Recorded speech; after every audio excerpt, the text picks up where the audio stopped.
শিকাগোতে Obama presidential সেন্টারের উদ্বোধনের আগে নিজের প্রেসিডেন্সির সবচেয়ে আবেগঘন স্মৃতির একটি দিক তুলে ধরেছেন সাবেক প্রেসিডেন্ট বারাক ওবামা।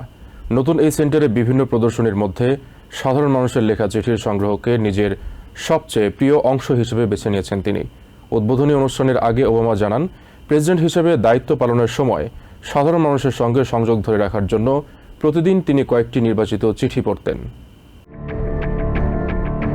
সাবেক প্রেসিডেন্ট বারাক ওবামার ওভাল অফিস প্রদর্শনীর ঠিক বাইরে রাখা হয়েছে সেই চিঠিগুলোর একটি বিশেষ অংশ।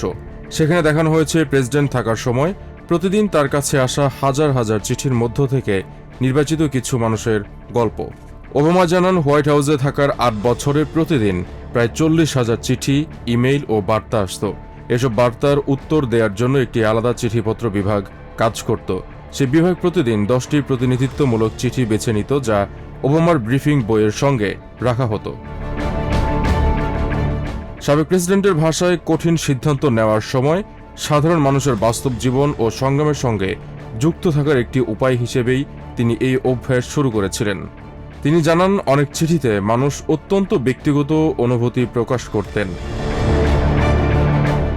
ওবামার মতে অনেকেই হয়তো ভাবতেন না যে প্রেসিডেন্ট সত্যিই তাদের লেখা পড়বেন, তাই তারা খুব খোলামেলাভাবে নিজেদের কষ্ট, আশা ও অনুভূতি লিখতেন।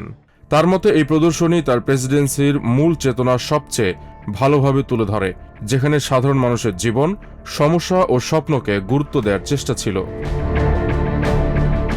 শিকাগোর এই প্রেসিডেন্সিয়াল সেন্টারে ওবামার রাজনৈতিক জীবন, প্রেসিডেন্ট হিসেবে নেওয়া সিদ্ধান্ত, সামাজিক পরিবর্তনের উদ্যোগ এবং ব্যক্তিগত স্মৃতির নানা দিক তুলে ধরা হয়েছে। বিশ্লেষকদের মতে এটি শুধুমাত্র একজন সাবেক প্রেসিডেন্টের স্মৃতিসৌধ নয়, বরং দেশের সাম্প্রতিক ইতিহাস, রাজনৈতিক পরিবর্তন এবং নাগরিক অংশগ্রহণের একটি গুরুত্বপূর্ণ দলিল। Shoaib Akhtar, TVN 24 news desk. New York থেকে সম্প্রচারিত টিভিএন 24 টেলিভিশন বিশ্বজুড়ে বাঙালির কণ্ঠস্বর।